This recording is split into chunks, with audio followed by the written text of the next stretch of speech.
care of. All right, should be good. So, hello everyone. This is Chris Ingerson, and this is I don't know what I was going to say February. This is May 23rd, and this is the May 23rd Text Quest Devstream. So, today we are going to be going over reception from Anime Central, which I attended last weekend, and we'll be making a couple of minor adjustments for notes that I took during the convention. And the goal at the end of today is basically to have a build that I can make to replace the current demo builds on the website, because those builds are from 2016, I want to say, maybe 2017. They were actually, I think it's 2017, so they're 2 years old at least, going on right now. So it is way past time for me to update those. So to go ahead and get started, reception was overwhelmingly positive. I had several people outright state that it was their favorite game at the convention. I had people come back multiple days to play it again, to play it multiple times. I had the typical handful of people, play the game, leave, then come back later with a bunch of their friends and make their friends play it. So, it was a pretty good time overall. Right, that's going to be a thing. Hold on. Forgot about you. Fmod settings always get me. Hold on. Yeah, we'll deal with that later. Let's see, what else was there? In general, things went very, very positively. There were only a handful of bugs that weren't too crazy for me to fix. Although they were somewhat hot fixes, so I need to adjust them long term to make sure that they are a little bit more stable. There were two main things that I was testing with this build, and that would be the new cutscene for the wizard showing up in the castle, and the king talking to you.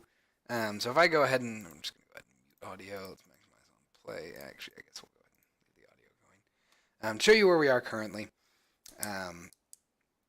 We basically before the con had redone this cutscene where the wizard shows up in the castle to be a little bit more interesting. It's a lot more dynamic, although that comes at the expense of removing player control at a certain extent, or at a certain point, which kind of sucks. I don't really like doing that, but I needed to do that in order to actually, right, I say we're going to play, and then of course I ignore the Fmod Studio thing, which is of course somewhere stupid. Let's see, it's like, it's the cache settings, there we go. I guess it's just in the root resources, which isn't that bad. Okay, so we just got to change this to project. Yeah, that's fine. Okay. So while we wait for Fmod to temporarily realize that it is now able to re-import all that stuff. Hold on. There we go. Fmod, for some reason, just arbitrarily seems to take a couple of seconds to realize that it needs to update. And I'm assuming that is because it probably it's just on a delayed timer in the editor, which is not great because that means it's probably pinging that every like 10 seconds. Hello, Garrett. Welcome back. How are you doing today? Anyway, so as far as reception at Anime Central went, very positive. Didn't have anyone. Ooh, hold on. Oh, okay, never mind. False alarm. Didn't have anyone just hate the game. Didn't really have anyone say anything terrible about the game. There were a couple of moments that were a little painful for me to watch, just in terms of some people having difficulty getting some of the puzzles. And some of it is understandable. Some of it is just, the typical, I've been looking at these puzzles for an eternity, so everything's obvious to me. Doing well. How are you and Tiki doing? Doing pretty well. Just got back from Anime Central up in Rosemont, Chicago, near Rosemont, which is near Chicago. So I'm kind of taking today to go over feedback from that, and addressing a couple of issues that I noted, and then basically making a couple of minor changes so that I can update the build or the demo build on the website because it needs to be updated. So this is where things currently are as of Anime Central this year. When you get close to the king, we get this cutscene that triggers. We have the fire from the candelabra all come up. They change color as they cross the magic barrier. The wizard forms out of the fire instead of just coming out of nothing. We get a nice little turn animation with a snap. We get his beard forming. I'm just ruining the cutscene by talking over it. But. So at this point, once this wall touches you, you put in a non-interactive cutscene. In the sense that I can't do anything right here. Like I can't interact with anything. I can't open up anything. If I try to hit escape, I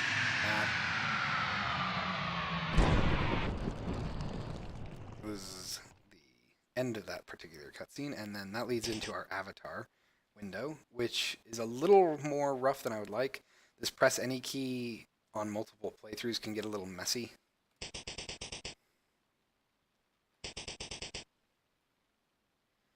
You can see that we have kind of like a typewriter effect for the characters here. I'm not super ecstatic about that sound, admittedly. It's not the most annoying thing in the world, but I probably should make it a little softer. Just because things like this can get annoying very quickly. And of course I can skip through all of this. And this is actually one of the things that I did notice and I was concerned about. A lot of people kind of just mashed to skip through this stuff. And that was kind of expected. I mean, that's why I put in the ability to just hit a key to auto, to like fill it all up in one go. And this is one thing. The press any key does not fade out with the rest of the way like it should. So we're going to be fixing that.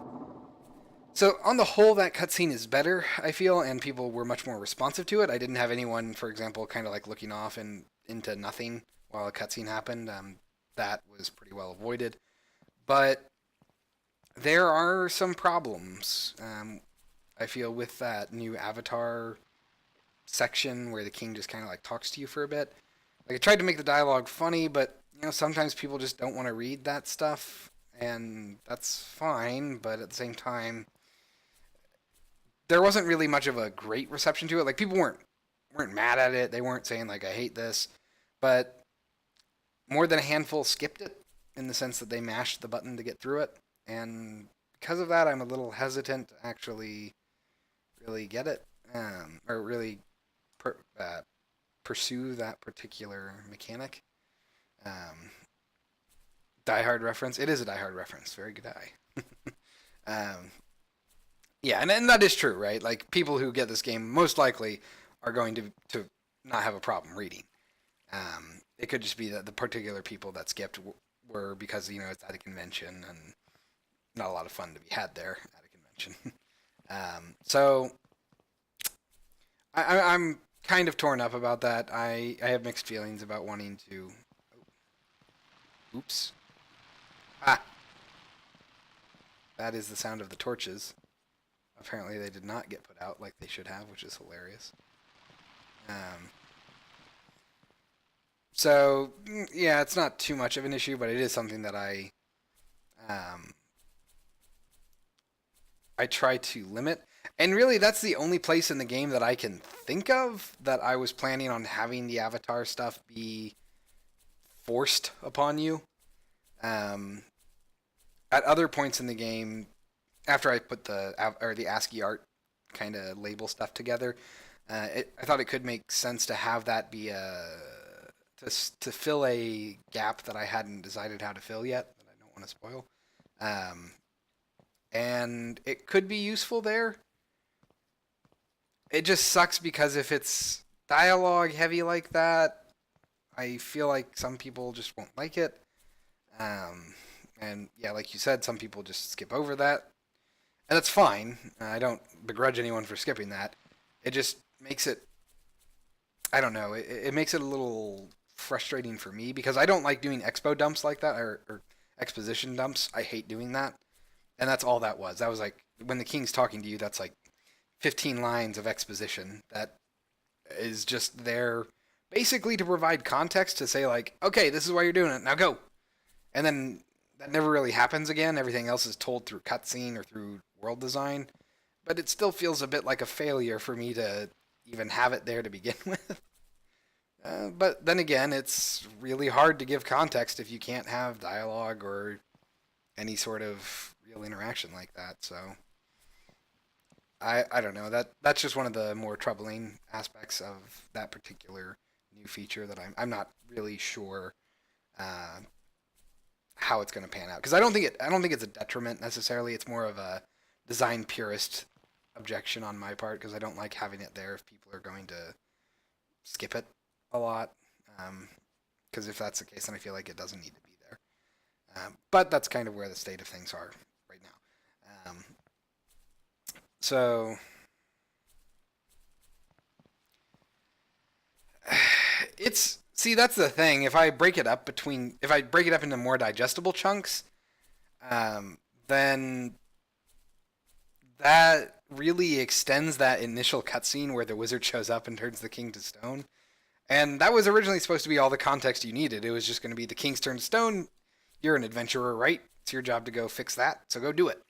But that wasn't really enough context for people. They weren't really sure why they're doing things. They were just kind of doing them for the sake of doing them. Um, and so I need something that's a little bit more digestible that will make sense to people. And if I break it up, basically all I have to break it up with is more cutscene, which means that, yes, the king is stoned right now. He is petrified. At the end of the avatar dialogue, he fades to gray, and then once you get back out of that, it shows him just going from gold to gray. So, but yeah, like if I don't really have anything to break it up with except with more cutscene, which I don't particularly want to do, mostly because that's just more cutscene. Um, and the first cutscene is already bumping up to the upper limit of cutscene length that I want to try and do for this game. I don't particularly enjoy long cutscenes unless they're fun to watch, and I do try to make my cutscenes fun to watch, but at the same time, I want the player to retain as much control as possible in this game. And since this cutscene, in order to function the best possible way that I can think of, requires taking some of that control away from the player, I'm a mixed opinion on that. Um,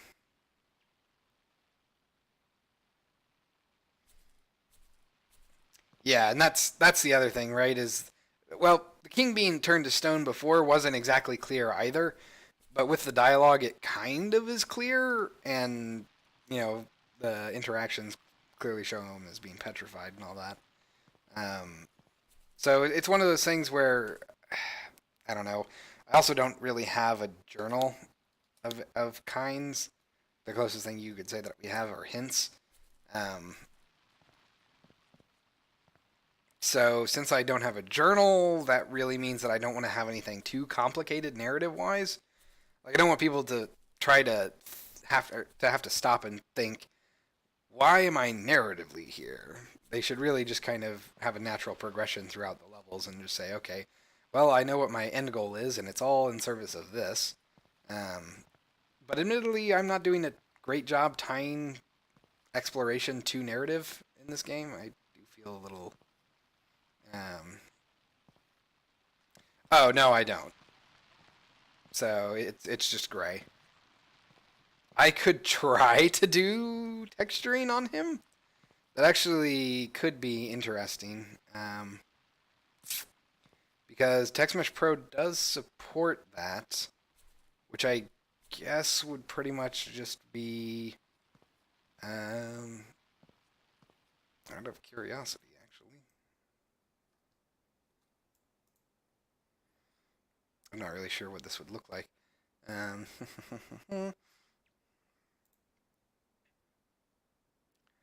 okay, so you can see that this is TextMesh Pro bitmap. If we wanted to, I think we could do TextMesh Pro Oh, I guess it does have a actual thing there. So if we wanted to, we could give it a texture, um, which would be pretty funny. Let's see if we have a good stone texture.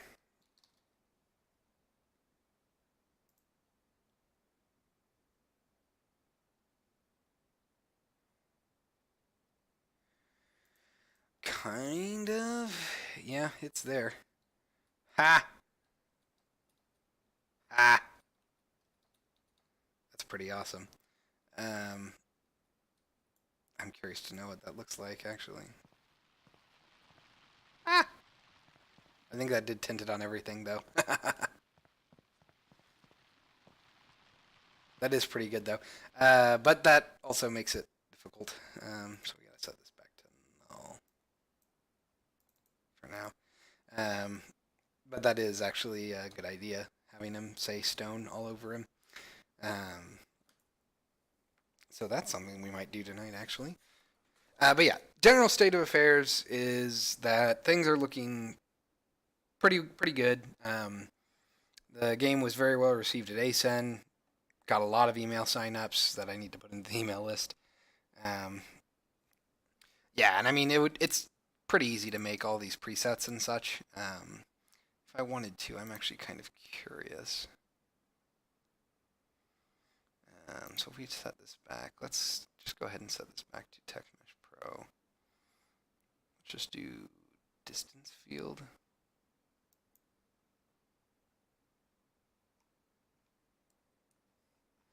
This is the same thing that all of these are using. Hold on, TextMesh Pro.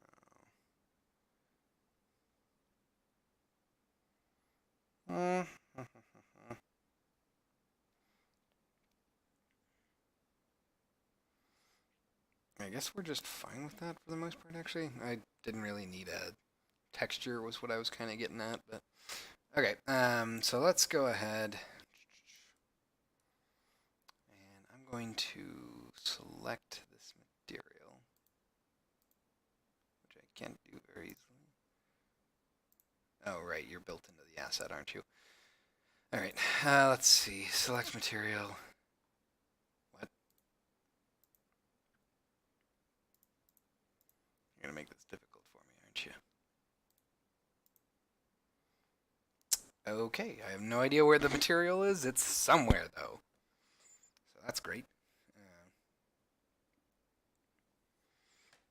Yeah, TextMesh Pro does have support for little bits of um, like texturing on all of the characters in a word. You can actually change even how the material is displayed, which is pretty cool. Um, let's see here. So I'm thinking, here we are. So we want probably, let's go ahead and say, I'm going to come down here and I'm going to say create material preset. And we're just going to call this 8-bit font dash stone.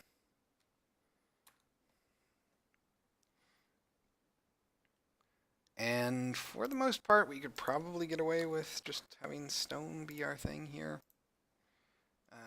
But I don't particularly like that it's gray tinted, so we'll probably redo this. I'm actually curious. Ooh, yeah, that tells you how old it is. Gross. Oh, man. All right, fine. Let's go ahead and make this in Photoshop real quick. I think a 512 by 512 texture might be a bit much. I bet I could dump that down to 256 by 256 and be perfectly fine. So let's go ahead and do that. I guess you need a separate instance or something. What are you thinking of using it for in Manifold Garden? If you don't mind me asking. Because it certainly is a cool feature. Give that a second because Photoshop has to take its precious time. Well, it's fine. That gives me time to drink.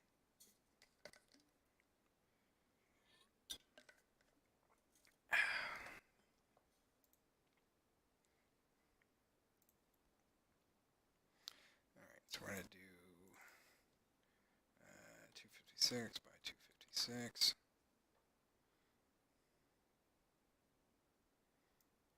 Drag this over here. All right, so we're going to go ahead and I'm going to say drag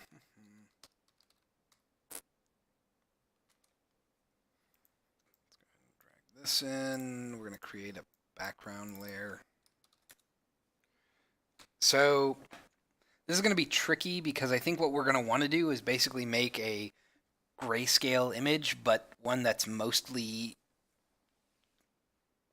white, if that makes sense, just because we basically want to make it as white as possible so that the tinting on the font will handle most of the color for it. So let's go ahead and set our background to be pure white. Let's go to our text. We don't want any of that. That's good. Okay, let's go ahead and make this, I don't know, 90%. Let's see what this looks like. Oof, it's a little rough. I don't know how much of this I want to be, what's the best way to phrase this? To be random. I don't know if I want to make this like completely like horizontal or if I want to do what I normally do on something like grass, where, so if we come over here, you can see on the grass we have like all kinds of different angles and such. I would like to avoid that if at all possible because that really adds to the complexity of it. I probably need to redo this texture as well. Actually, I definitely do because this is lazy. I hate having pedestal just be there. Okay. I don't know, just being silly. We don't really have any text in game except for control prompts. Hey, no reason not to add any. Okay, so let's go ahead and jump back to Photoshop real quick. I think I'm gonna kind of just make it a repeating texture. So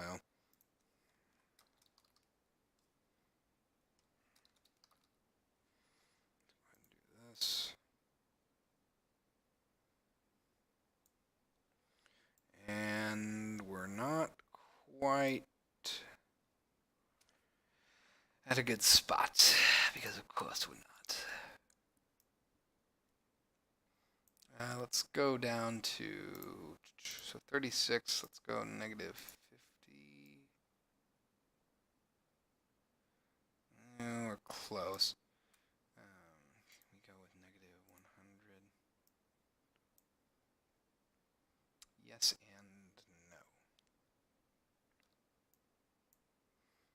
Make that negative 50. Which would necessitate that being negative 50. And at that point, we're still a little screwed. How about negative 75 across the board?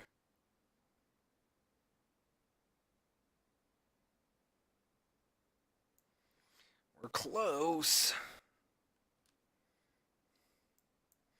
Make this negative 50. It's been a while since we've done this on air. Let's kind of go through here. Nice. Okay, so that's pretty much what we want. So we're going to go ahead and duplicate that. Okay, we're going to move this down to here. Okay, move this down to here.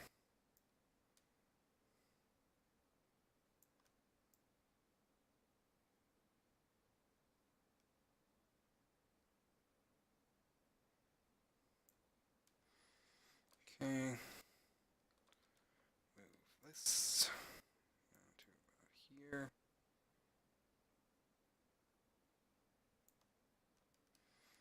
Okay, and then with that we could probably just duplicate all of this again. And just drag it all down to here, and of course not. Okay, so we got to space this out a little bit better.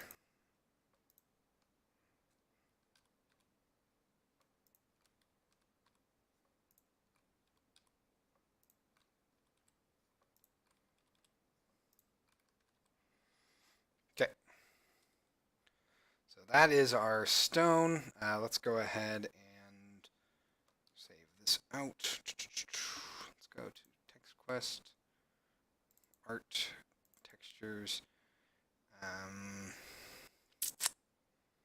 I guess we'll put this under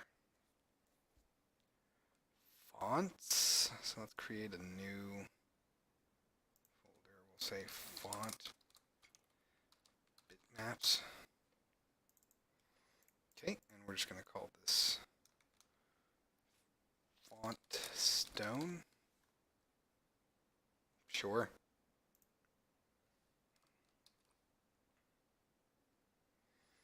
And before I do anything else, I'm actually going to select, let's see, a couple of these and just darken them a little bit.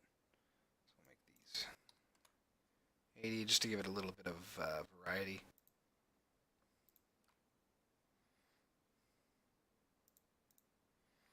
Okay, we're going to darken this just a smidge down to 70. Okay, so like that, I think that does a good job. I suppose that this one.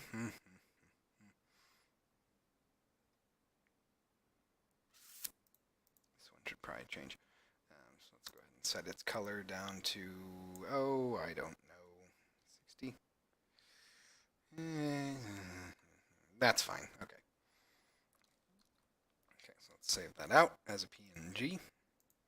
It's pretty small, but that's fine. We're going to go to, let's see, fonts, resources. I don't think I should put it in there. Why is masking example in there? What a terrible idea. We're going to put this under create folder. We'll say bitmaps, I guess. Let's go over here to game development, Unity, text quest, art, textures, font bitmaps. Right, I forgot I'm used to working with my Photoshop on the left, so all of my pop-up windows are over there, so I don't notice them popping up. Okay, so we're going to move this over to here. Hooray! Okay, let's go ahead and say we don't have any input alpha. Let's see, alpha is transparency. Don't have to worry about that. I don't think I'm worried about generating maps on this. Filter mode is going to be point. Let's apply that. All right, so we're going to go to 8-bit font stone. Let's go ahead and drag this into it. Okay. All right, so for this, we don't have to worry about any of this, which is nice. Let's go to this model, and I suppose that means we're going to want to change these to stone. How nice. Just taking a look at this real quick. So that's what it looks like now. Gotta change it for all of them, apparently. Stone, stone, and stone.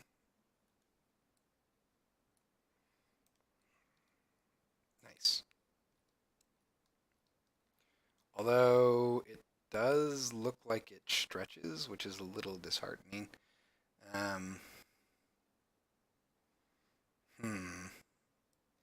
So it seems like it stretches a teeny bit.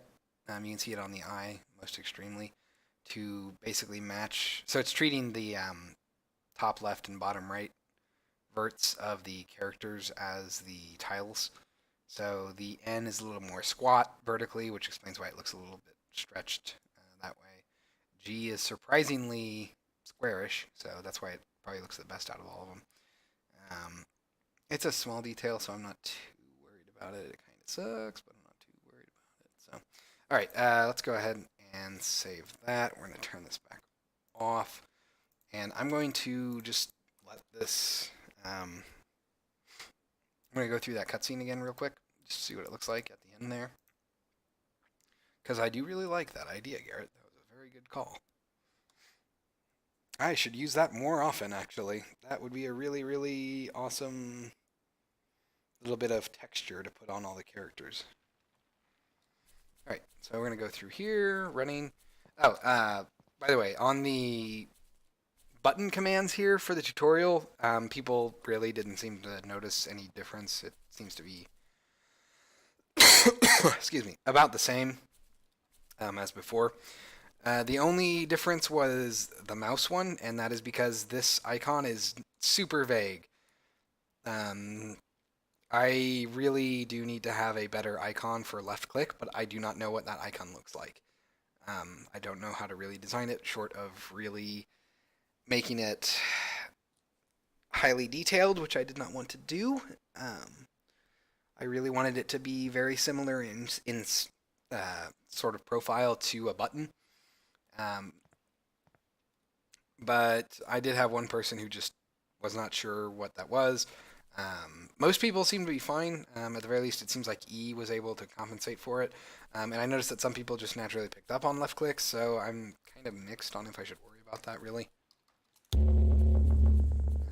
Anyway, so let's go through here. Activate that.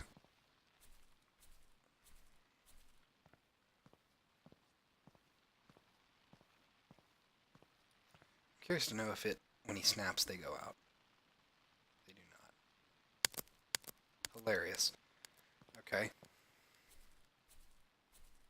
So we have to fix that.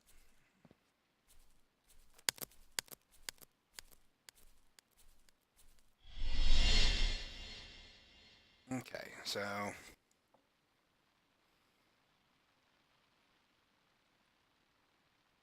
yeah, the reason I wanted to keep middle mouse is because God, that's super loud. The reason I have the middle mouse area is just because you can bind something to the middle mouse button. So I wanted to have a sprite for that, and because of that, I needed to have consistency across all of the mouse parts. Let's skip through all this.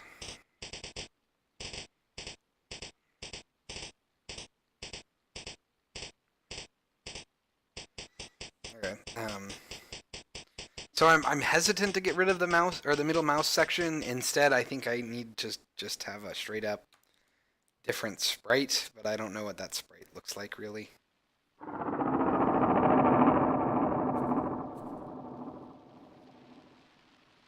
do like that. That is actually very, very nice. Oh, and it's backwards. Oh, that sucks. But I guess that makes sense.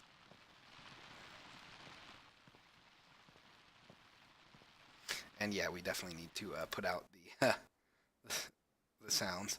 So let's go ahead and stop that real quick. Let's go to our cutscenes. Let's go to Castle Wizard. Let's go to Wizard Formation. Open up Candelabra Fire. I guess actually it would be under this. So let's go to our timeline. Once all of this is done, we basically want to stop it. And once that happens, I guess actually we'll want to change this to Candelabra. So let's go ahead and add this. And we're going to say Candelabra. We're going to go ahead and go to text quest. I believe it's text quest timeline playable.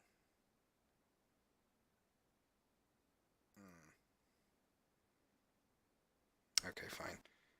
Let's see. It was like activate Candelabra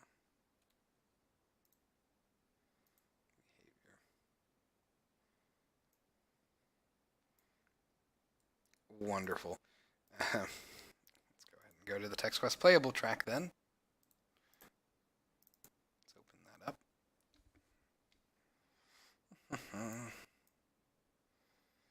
Yeah, I do like how the stone turned out, though. That does look pretty nice. I'm wondering if there's a way for me to make it more uniform, but since it's across each one of those letters is its own label, I bet there's not really a good way to do that. Which is a little sad, but it is what it is. Okay, we're gonna say track clip type of, And it's like activate candelabra clip.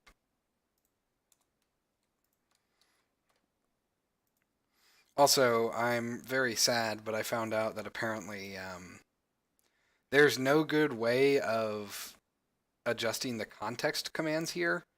So I can't like try to group up these add clips.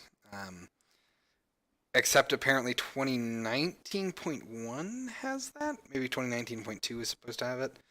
I saw that on the forums, which kind of sucks because some of my tracks have quite a few clips that can be added to them, which makes it very difficult to work with.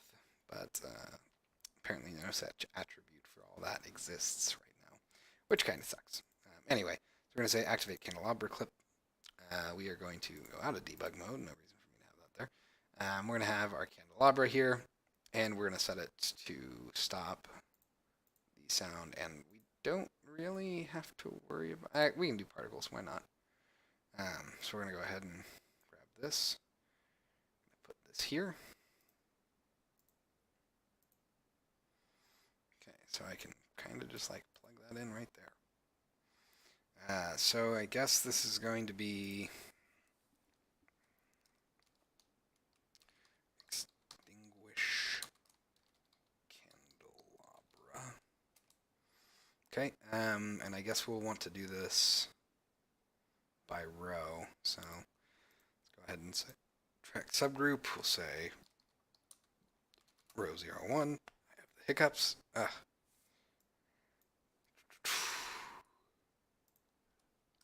And then we'll say right or left. Okay, so let's go ahead and duplicate this. Call this left. Activate that. Let's come back over here. We're going to make this left. Okay, and then we're going to go ahead and mute these tracks. And let's go ahead and duplicate this.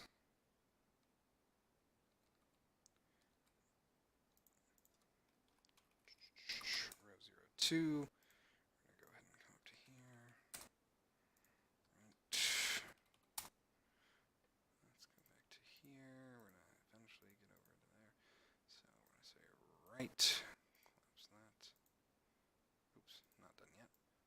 Left. Let's make sure that these are correct. Hooray. For some reason, when you duplicate fields, I've noticed that are exposed properties, sometimes the exposed properties on the duplicated object will drive the properties on the original object. It seems like duplicating tracks fixes that problem, but duplicating clips does not, which is a little weird sometimes. So if you're working with timelines, at least in 2017, maybe they fixed that since then, be aware that that is a possibility whenever you duplicate things. Okay, we're going to come back over here. All right, so now we have candelabrum right. Candelabrum left. Okay, so that should, in theory, let's go ahead and mute these as well. Finish or fix our audio problem there, where we could still hear the fire going, because this should now stop it, as we would expect. Then just to finish it up with the beard, because we're gonna have to do it there too. We're gonna need particles left, right. Let's go ahead and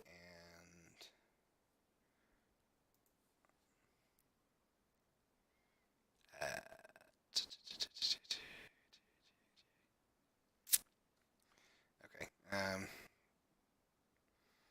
I guess the way we can handle this is by doing this. We're going to add another text was playable track. I'm going to put that right about here. Say activate candelabra clip. Let's line these up. Boom, boom. Put you in there. We'll add it again. Put this in here. Move this over here. Candelabrum left. And we want to turn off sound and particles. Let's go ahead and mute this and get rid of this. And then same thing. So we're going to say sleeping out text was timeline, text was playable. Actually, I can probably just straight up drag this over to here, except I didn't want to do that. I want to make sure I start at the exact same time. Yeah, I knew it would do that, so we're moving you to there. Let's delete this. Let's mute this. Let's go ahead and try duplicating this. We're just going to check that off. Okay. So let's go ahead and try this out. This should now fix the audio problem for everything that we saw. Let's go ahead and try it. Go ahead and save. And let's play.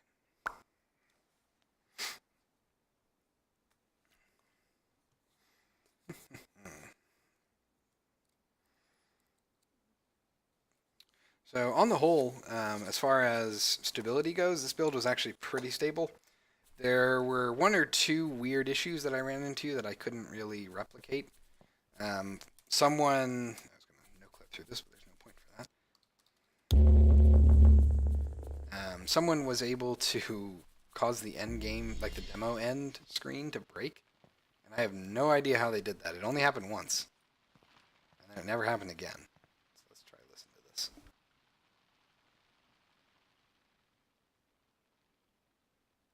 Nice.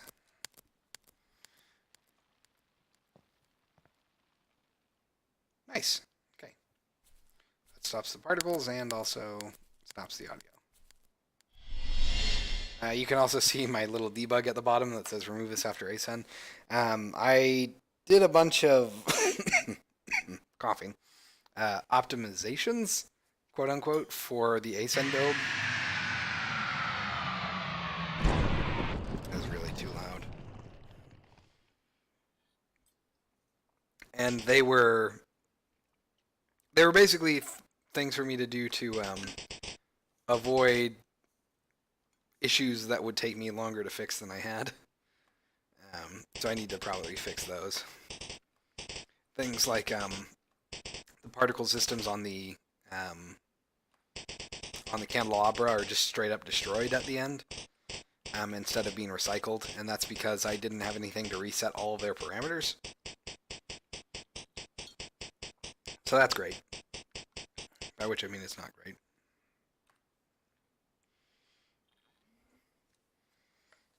I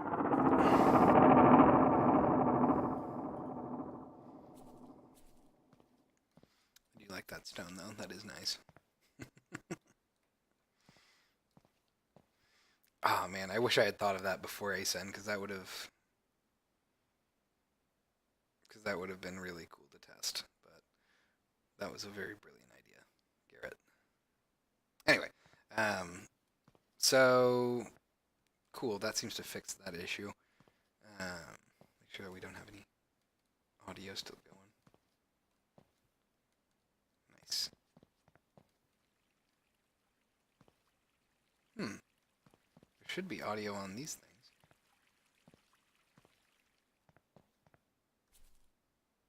Oh, well, how embarrassing. You should go away. Okay. Gotta fix that then. Alright, let's go ahead and stop playing real quick. I'm going to go over here to wall movement in this timeline. Go ahead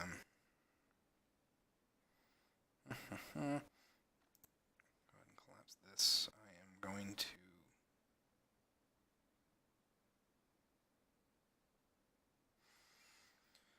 add an activation track. We're going to put this down here. It's going to be inactive. Once this is over, it's going to go all the way to 600.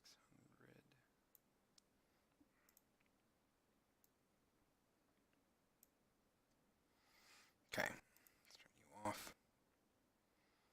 Nice, and that's all we need to do there. Go ahead and hit save here. Let's look real quick at my notes. There are a couple of obvious things that I need to fix. So this is a good one actually. We're gonna go ahead and back up.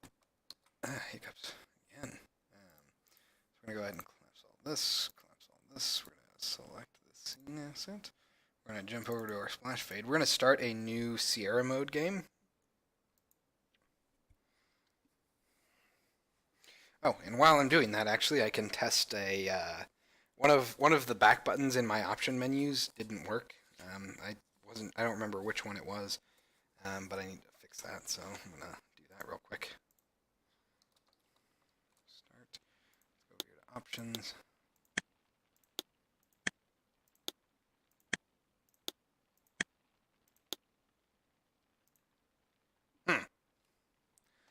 Okay.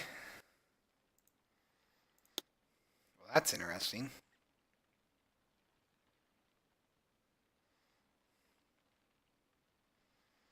Hmm.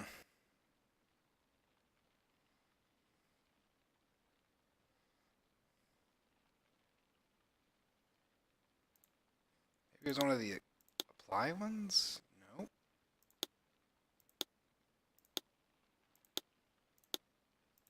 Huh. I could have sworn that one of them didn't work. I wrote it down and everything. Okay. Um.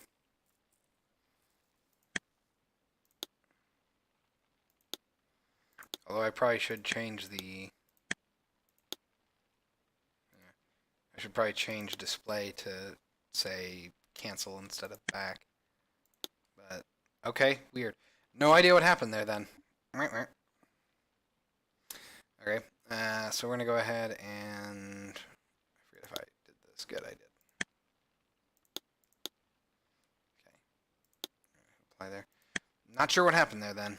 Super weird. Cool. That makes me nervous. I don't like it when things when I either did not take correct notes or I just misunderstood what happened. So that's cool. Go back. Let's do a new game.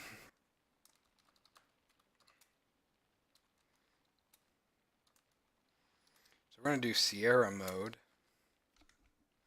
And I'm going to look specifically at the help screen in Sierra mode. Because I've noticed, for some reason, if I hit H, for some reason in Sierra mode, these are all gone. It's only in Sierra mode though. It's not in normal mode. So if I stop and then I go back and replay and I make a normal profile, it will show all that correctly. So that's kind of weird. I'm not really sure why it's doing that. Let's go to start. New game. Chris, yes, normal, right, green, yes, yes. Let's go through here. I've also noticed that, oh man, really? That was weird. I've also noticed that on Mac, the shader I'm using for the grass outside is not supported, I'm guessing, so it just shows up as solid black, which is unfortunate. Anyway, so as you can see, all of this works on normal mode. I have no idea why it would not work in Sierra mode. So let's go to, I want to say that's a utility class, but oh man, I'm guessing that's global variables. I'm guessing. Could be wrong. It's been a while on this one. Let's see, help text. Here we are.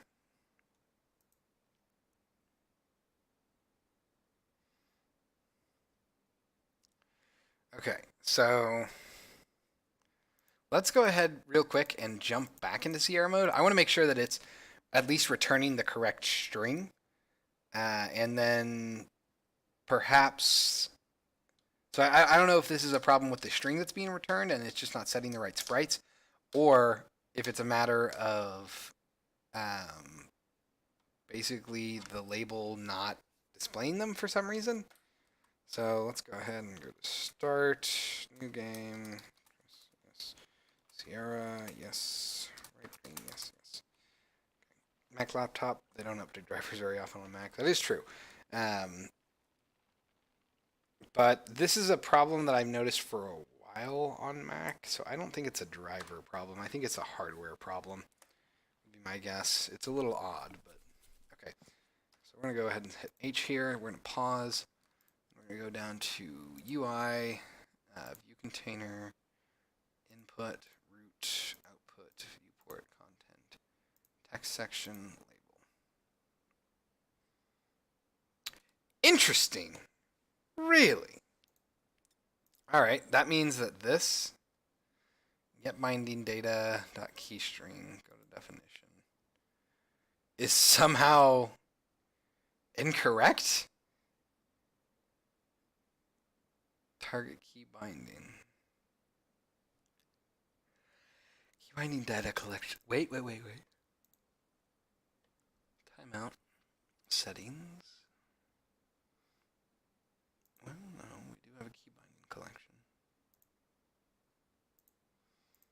That all seems correct. Okay. Huh. Why would this be different?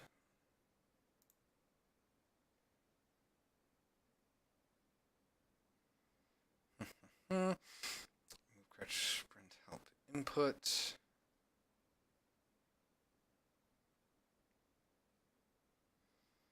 God, I did this in like the least efficient way possible.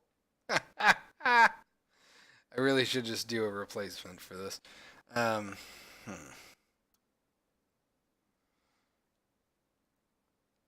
Okay.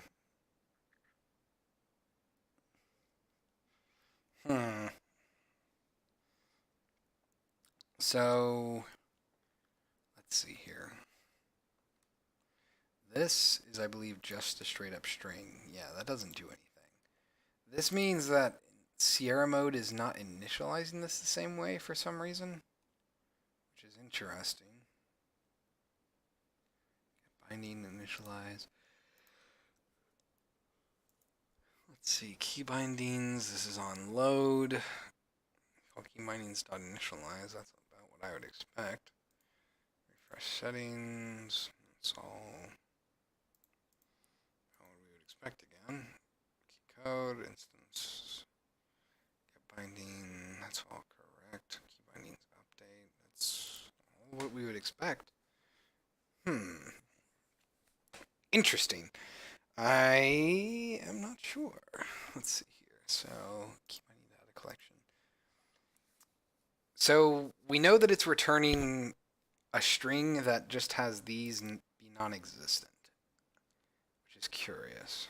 And we also know that it, for some reason, has something to do with this. And then we also know, yeah, okay, so we're not setting anything weird there. I guess let's make sure that we're not setting that at any point. Initialize, keep my JSON. Nope, that's all about what we would expect. It seems like we have a mystery on our hands, gang. So, how interesting. Sierra mode is not doing anything too different, I wouldn't think. Let's go to session.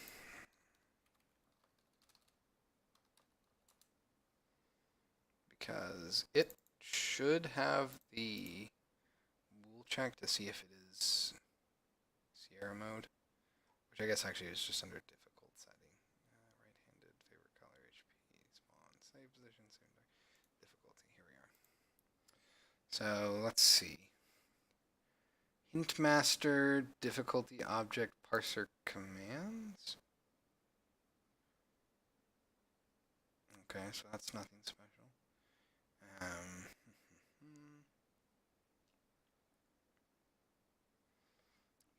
End manager, difficulty interactive object, level manager, difficulty interactive TQ combat, command will switch, update difficulty data, HUD view, session. Nope, it's not that, it's interactive block, level description, input view.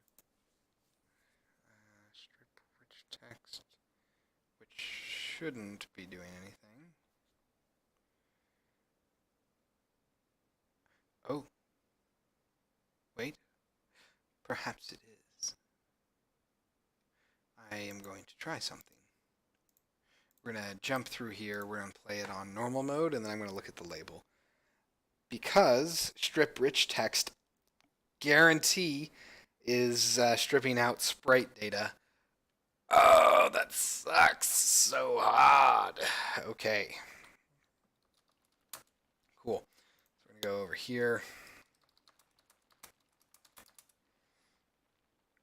I actually could almost guarantee, not almost, I'm willing to bet it's that line right there. And 100% all at once, which is kind of weird. Okay, so we're going to pause again.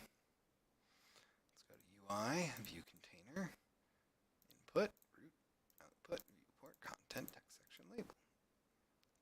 And then, yep. So it was stripping out all that crap. Oh, man, that really, really, really, really, really sucks. Nope. Cool.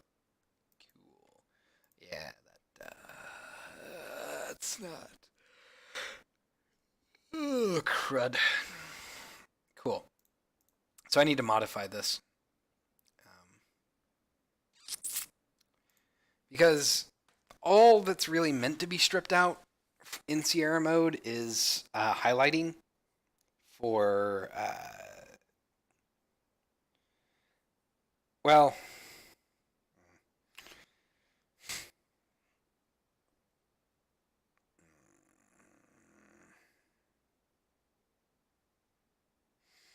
basically, I wanted to remove highlighting to make it less obvious when items or characters or pretty much anything special was mentioned. Because in the normal version of the game, it highlights that with the color associated with it. And I didn't want to do that in Sierra mode. I wanted to make it a little bit more difficult by hiding that.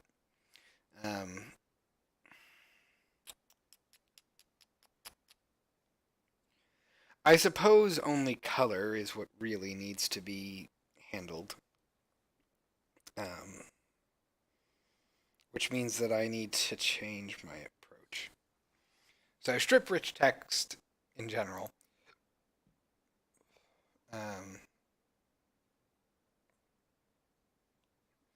Basically just parses through the the string and then removes any content contained in the angle brackets.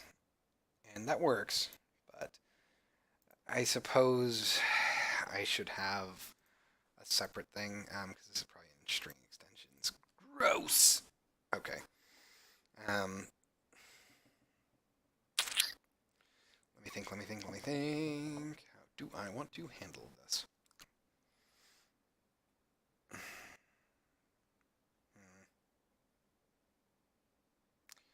I suppose that I could simply change how highlighting works.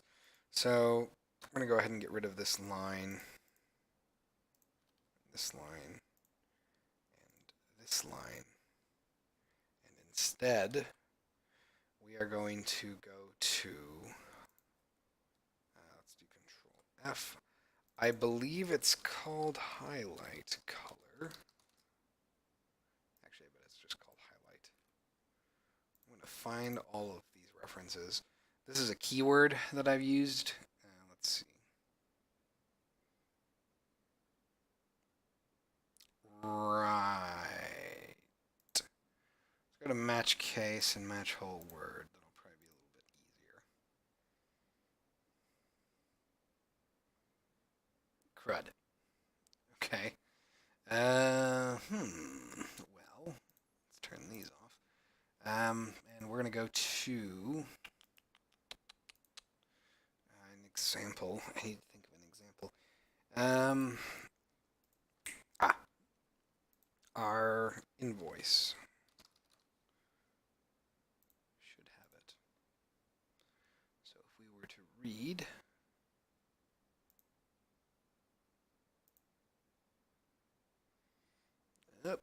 except it's not exactly giving me anything useful. It's compiling. No. Come on, Unity, you can do it.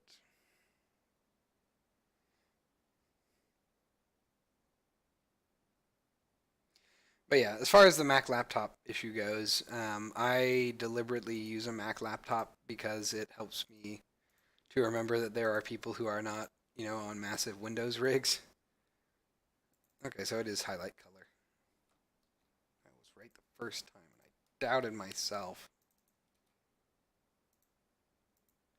Um, so highlight color is a keyword that I've included to basically, let's see here, make it so that when you examine a particular thing, if its output contains that highlight color keyword, it will change it to a special color to make sure that the color always stands out against whatever color you set for your favorite color. Well, not for your favorite color, but for the font color, because after you beat the game, you unlock the ability to change the color of all the fonts in all the menus.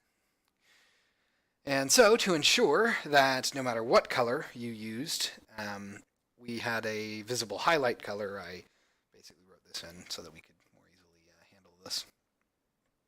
UGUI extensions, TMP text, TextMesh Pro, rewired. Where the frig are you? There we are. Let's find all references. And then we're going to say this format output. I don't know which way I should do this actually. Let's see, keyword, highlight. Right, so, well, first things first. Find all references. Find all references. Oh, good, it's on both of them. It's on a bunch of things, which is not what I want. But that's fine for now. Cool. So for this, I need to change this actually. Interactive object utility. I'm going to go all the way up to here. And we're just going to go ahead and say, actually, before I forget. So we're doing color check here. Let's go to definition.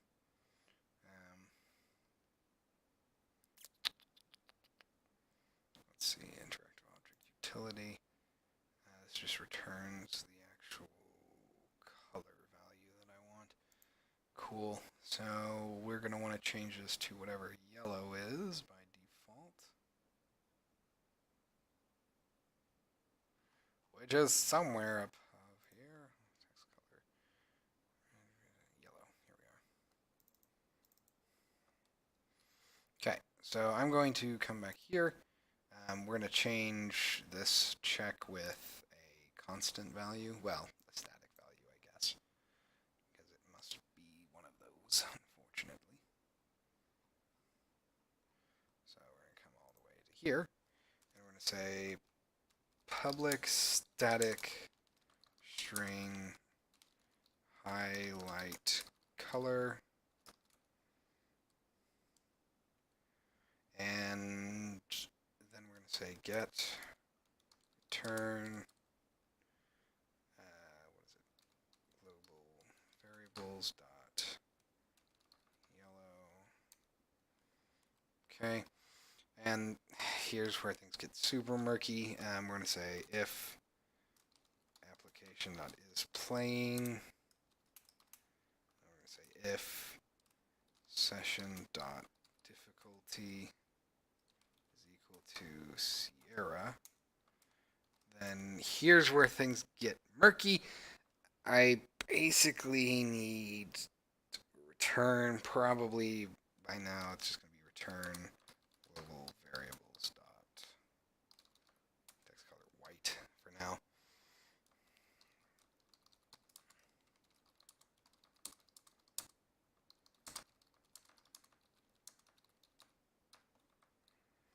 Okay, So that's a to-do for later, but that system I don't think is purely set up yet. So let's go ahead and let this compile. And then I'm going to try running through on Sierra mode real quick. And we should see we should have our sprites show up. While simultaneously removing highlighting, but displaying names. So now our Sierra mode won't just be like a pretty dull white for everything. We'll actually have highlighting on object names, but we won't have highlighting on highlight words, if that makes sense. So let's go ahead and play.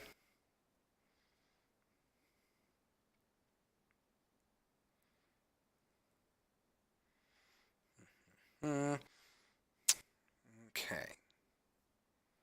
So we're going to click through here. Start. Let's do a new game. Yes, yes. Sierra, yes. Green, yes, yes. Okay.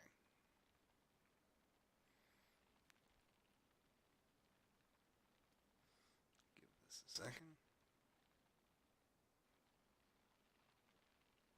All right, so help. Nice, that's all there.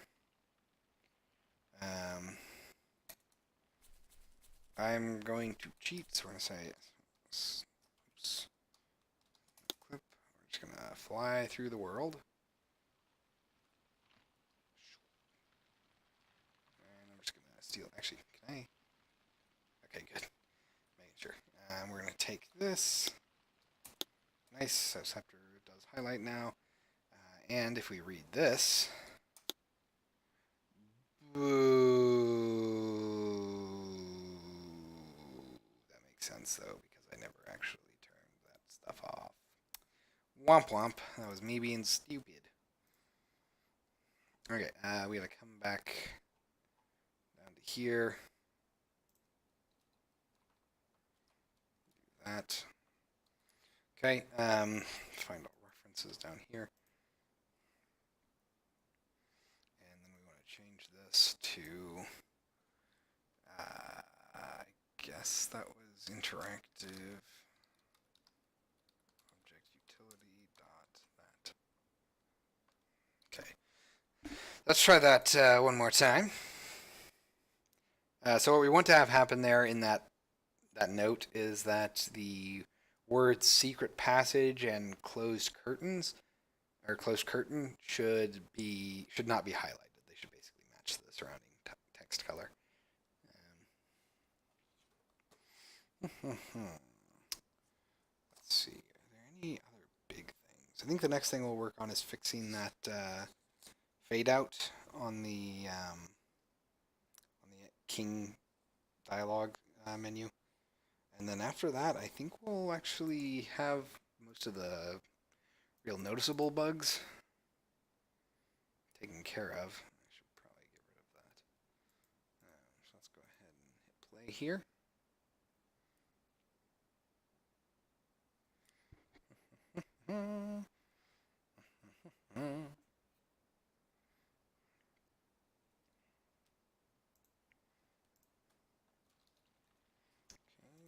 Game. Sierra, yes. Red, green, yes, yes.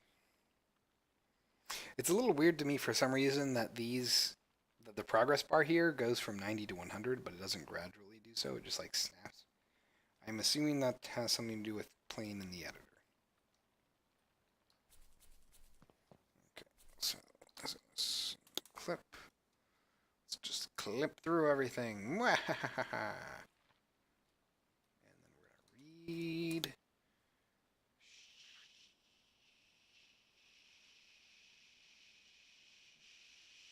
Shoot.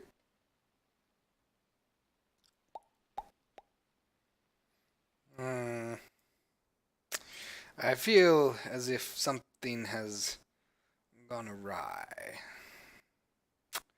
Okay, let's go to interactive object utility, highlight color, go to definition, text color white, text color yellow. Really? FFEE00. Interesting. That should work in theory.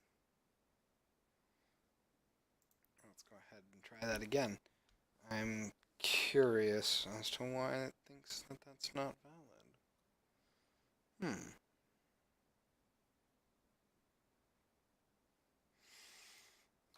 Click through here.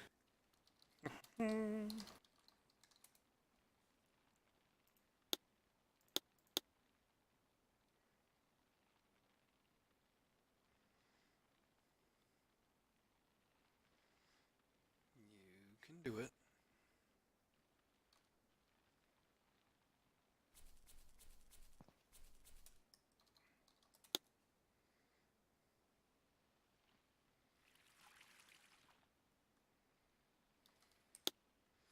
Okay, so let's go ahead and turn off maximize on play. Come down here to our overlay container. Not that, sorry. View container, input, root, output, content. Let's go to our read section, our middle label. Okay. How interesting. So I believe it was FFEE and then 00. Are you missing a hash? Interesting. Okay.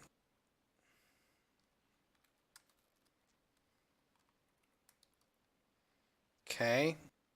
Not entirely sure why it works in normal mode, but not in, well, does it work in normal mode? Was that me being foolish? Was it me being a fool? Oh, actually, you know what I bet it was? Because I'm always wrong here. I bet it was global variables. On color check, include hash was in there by default. Yeah, so that makes a lot of sense.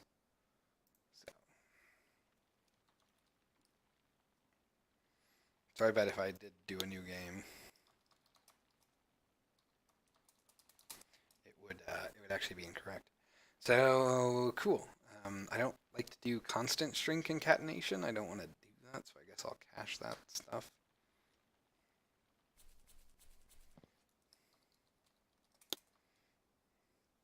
So I'm going to assume.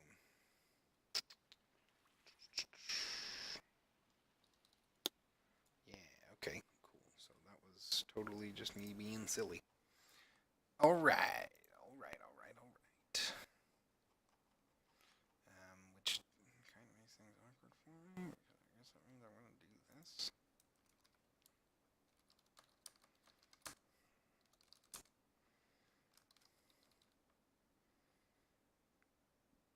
Ah, crap.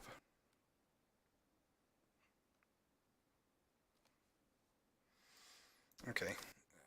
Man, I really don't want to do that all the time. Okay, hold on.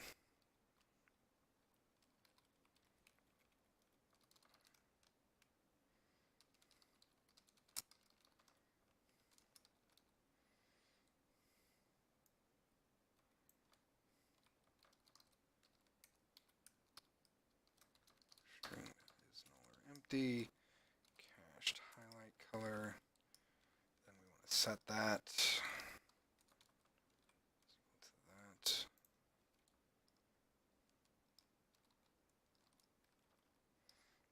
going to be equal to a hash plus that. But the difficulty here actually becomes what to do there. So I guess we're going to have to say, what was it like, get, it's like get color.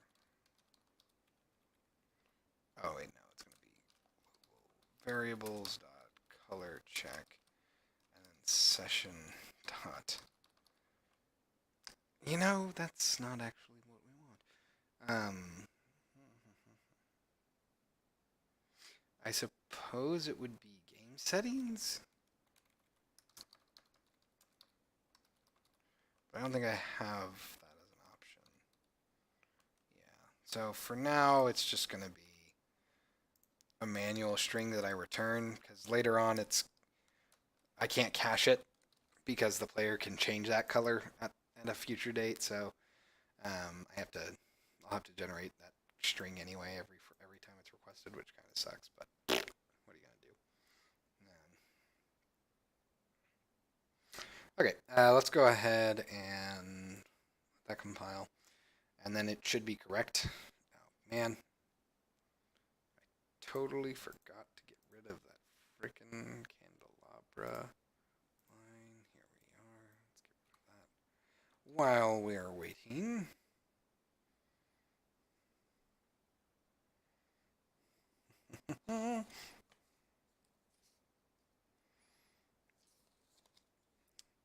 So while I'm waiting for that to happen, because I had the audacity to change something while Unity was compiling, the next convention that I'm going to is Indie PopCon in Indianapolis. So that is June 11th, I want to say. It's like 3 weeks away. I didn't get the combat system in for ASEN. I really wanted to, but it was not up to the level of polish that I wanted. So my plan for the next 3 weeks is basically just to like really knuckle down on that combat system and just get things feeling nice in there, which means lots of animation tweaks. So we're gonna probably have some animation heavy dev streams for the next week or two as I finish up that cutscene or that combat cutscenes. Okay, so let's go ahead and play this, give it a test.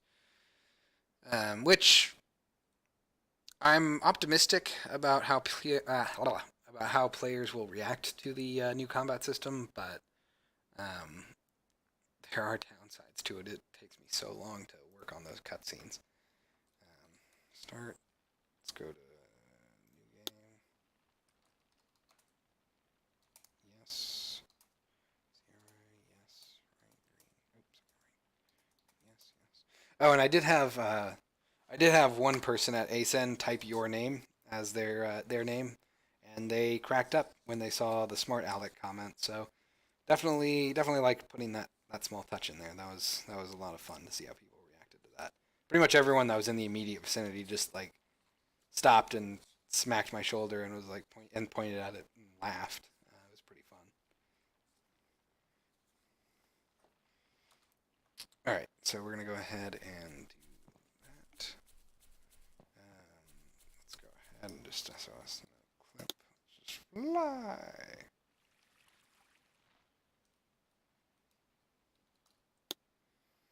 Nice. There you go. So now I've gotten rid of hint highlighting basically while keeping.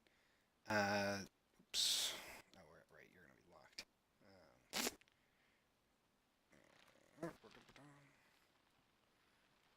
Man, it's so. I've never actually seen this in the scene camera before. That's really funny. Just robotically moving around there. It's like a horror movie. Okay, I'm a child apparently. Wrong thing. Hit this. So we're gonna examine. Cool. So all that still works. Let's go ahead and stop playing. All right. So the last thing we're going to do tonight is that on that avatar view, which I have called unconscious view because I'm terrible at naming things.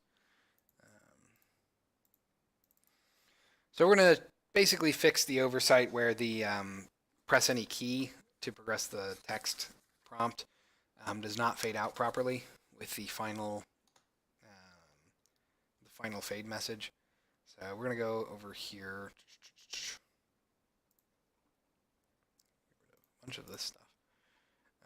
And the reason that that's showing up is basically because of this update loop, which I really shouldn't have in an update loop. I tried to be very fancy. Oh man, hiccups. I tried to be very fancy with this, and basically instead of having coroutines constantly start and stop, I tried to do some of this stuff in update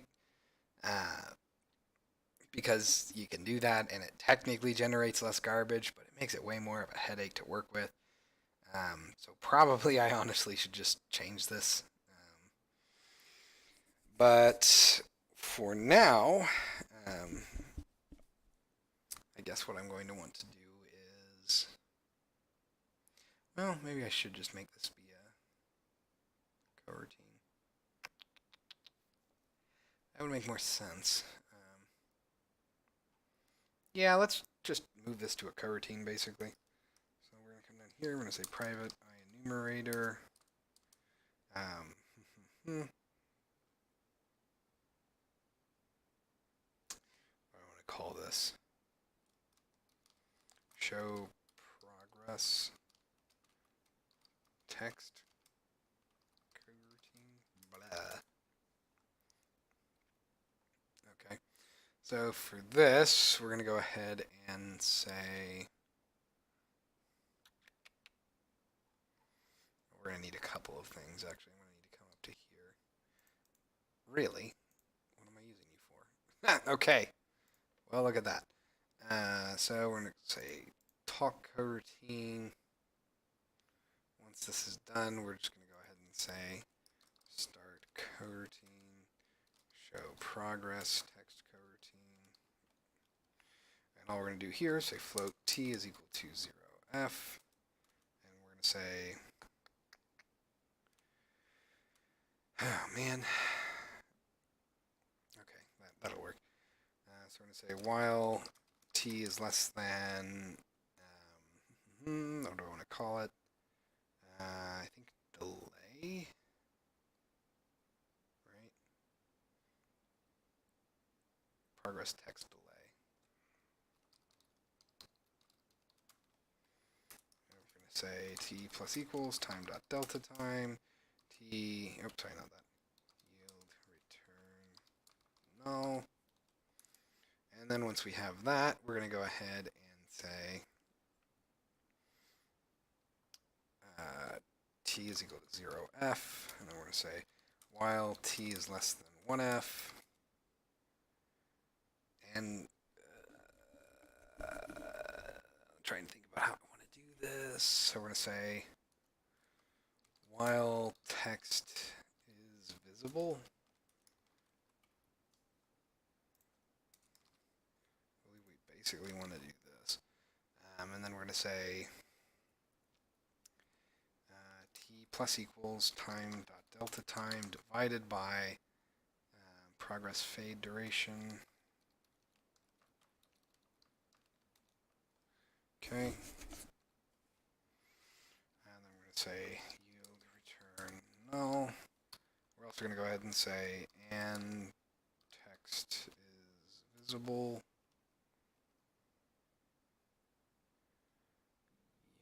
Yes. No. We might be able to get clever with this. So before, what I was doing is I would ping pong it basically manually by keeping track of if it was going fading up or fading down. I think I'm going to cheat, and I'm just going to straight up have the curve that it evaluates along be a bell curve, and then it'll just ping pong itself basically by going from 0 to 1 constantly. So I'm going to do that, and as I'm doing that, I am going to say, let's see, what is it? Progress label alpha is equal to curve. I think it's just called progress fade curve. Yes. Dot evaluate along t. Okay. And then all we're going to do is that actually is probably it. I think that will handle pretty much everything for us. So let's go ahead and start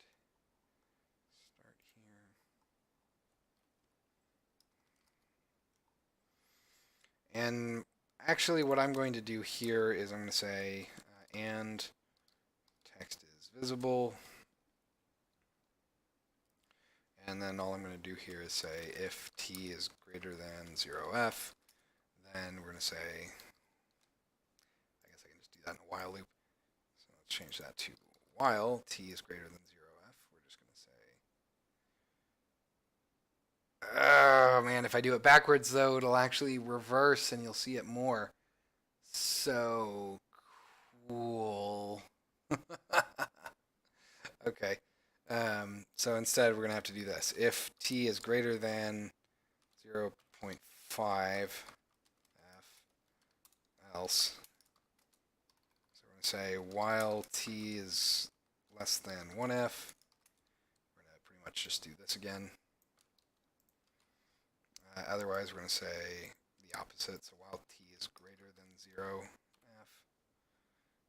to say t minus equals this, and that should be fine. And then at the very end here, we'll just say progress label dot alpha is equal to 0f. Pretty much the same thing that I'm going to do down here. Cool. So text is visible is true and false, and that should handle pretty much all of that, and that should fix my problem as well. So let's go ahead and let that compile. Of course there are, because it is a script that I worked on at the convention, so it's going to complain. So let's go ahead and let that go. And I'm going to take a drink while that's compiling.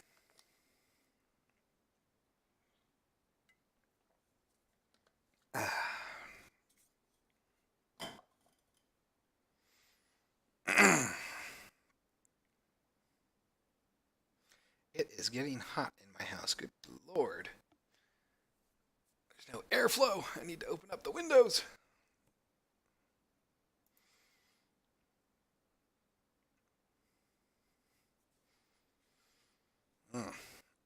It is finally summer. Also, I wore pants today because I thought it was going to be much colder than it actually turned out to be. So, whew, that was a mistake. All right, so let's go ahead and play, and we'll run through, get to the King's cutscene. All of that dialogue should work a little bit better now, I feel. I'm actually a little concerned. It should be fine. We'll see. So let's go ahead and maximize on play. Do a new game. Yes, yes, normal, right, green, yes, yes.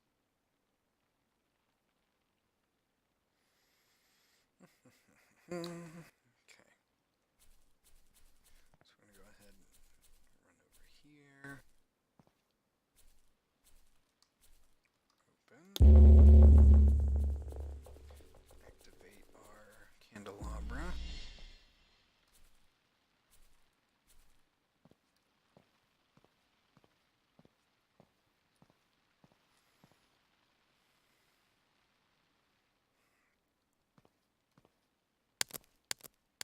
Oh, son of a... Great. Now I have to be paranoid. Let's try this again. Please tell me that was a hiccup.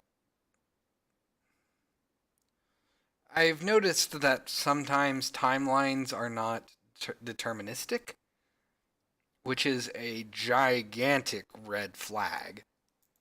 That is not okay, and I really have to hope that it's just a weird editor quirk whenever that happens. Let's try this again. Because if I can't rely on timeline to make the same cutscenes every single time, well, that kind of puts a cramp in my style. I can't really do that. I really don't want to redo all this stuff in a different cutscene tool. That would be quite problematic.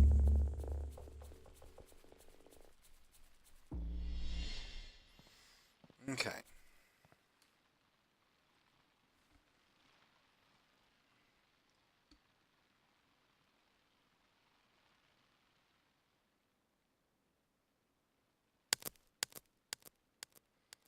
Weird. I don't know why it does that sometimes.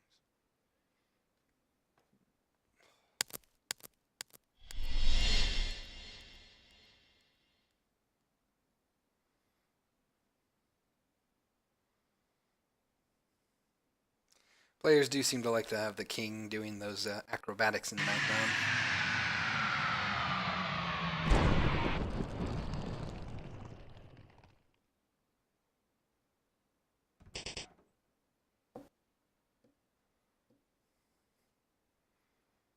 Frack. I, of course, forgot to change the actual curve that evaluates along.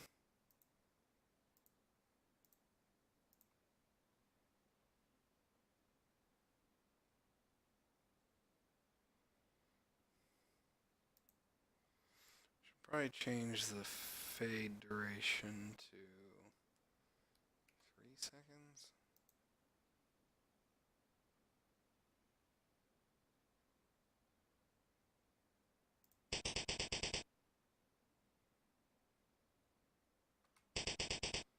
Okay, that's not bad.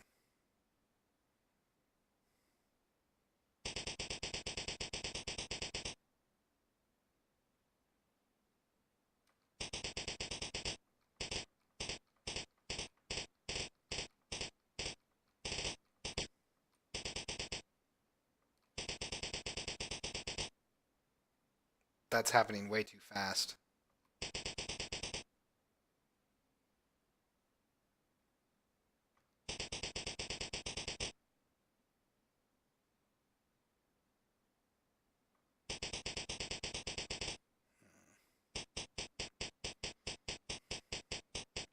Here's the real test if it will fade out. So it should fade in here, and then will you go away? Okay. That seems to work. I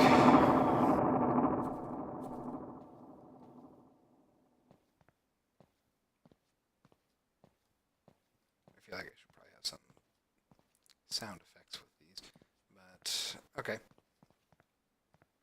So that does seem to work. Seems to work pretty well, actually. Pretty happy with that. Cool. So that's probably a good place to stop for the night. There are a couple of other things that I want to adjust on this before I actually, you know what? Before we sign off, let me test something real quick. Spoilers. I'm gonna go down to the sewer and then come back. Oh, also at ASEN, I realized that I need to, or not, I don't need to, but I think I should remodel some of the sewer a little bit. And I will show you what I'm planning on doing, actually. Because I've needed to remodel some of this a little bit for a while. Like, I need to make this hallway probably about like 5 meters longer than it is. Just because right now you can run up to that and slam your head into the wall during the loading animation. But something that would probably be very useful is instead of having like a Z kind of here, it's a little hard to see, admittedly, but I guess I could just do this. So instead of having like a kind of zigzag here, what I would do is I would have more of like an, well, I would keep a zigzag, but it would be like zigzag, then up, then around, and then down, and it would come out here, near this, near this valve. And doing that would, the reason I want to do that is one, I noticed a few people, once they think they have the solution to this final puzzle here in the drain basin, and usually they are thinking along the right lines. They'll come through and they'll come over to here and they'll see that this pipe is on the left here, and then they'll see this pipe over here, and they'll think that the source of this pipe is somewhere over here. So they'll go back upstairs trying to find it. So by basically positioning it so we don't have this opening here anymore, instead we would have it like here, over here. That gets rid of this pipe along this wall. So that would no longer be as visually confusing. And at the same time, it would allow people to basically start exploring that curve or that dark area as soon as they rotate this valve. So I'm thinking that that's a pretty worthwhile change to make, just because it'll lower player confusion and increase exploration, or rather likelihood of exploration. So that's something that I'm considering. And there's also the fact that I need to fix this one particular weird issue, because I was stupid when I did this. I was really bad at the way to do that, and I should have just awful, just the worst. Just the worst. I have no idea why I did that. I'm guessing that I tried to keep it in line with the floor here, but that was just stupid. You can tell that that's been bugging me for a while. A very long time. Very, very long time. So that's something I've been thinking about. Just to give people a heads up, I'm probably going to do that at some point. So this new clip, turn this off.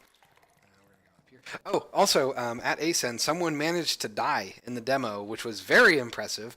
I think I know what they did. I just was not expecting that.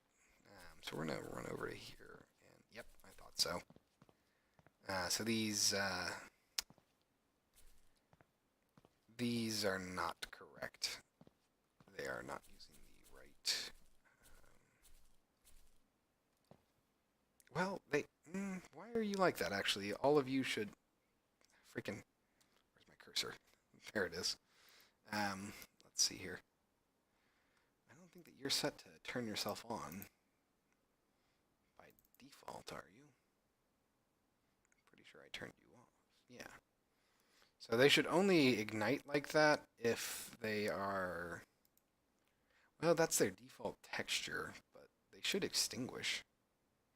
So if we go to extinguish, find all references, castle quarters manager, extinguish torches, find all references. Oh, well, that would be why. All right, go ahead and stop that. That would be why I coded a thing, but I didn't actually implement it. How embarrassing. So I believe we want to go down to here, and I basically want to say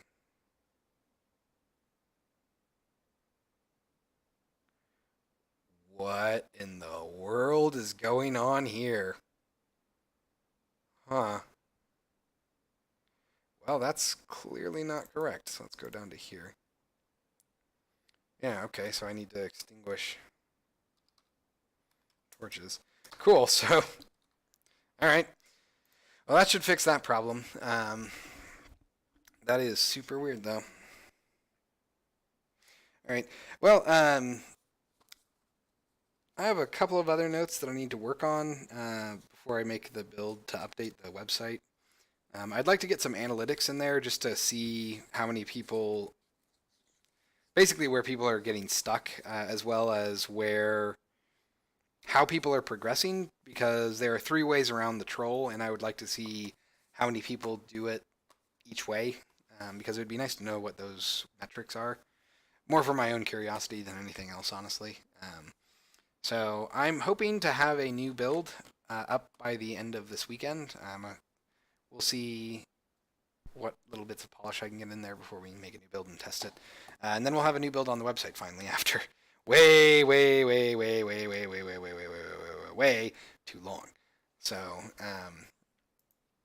but yeah, I think that's a pretty good place to stop for the night. So, announcements. No real announcements right now. Like I said, I'm going to be showing at Indie PopCon in 3 weeks ish. So if you're in Indianapolis, Indiana, feel free to stop by and say hi. And that is pretty much it as far as announcements go. So, as always, I want to thank you all very much for watching, and I will see you all next time.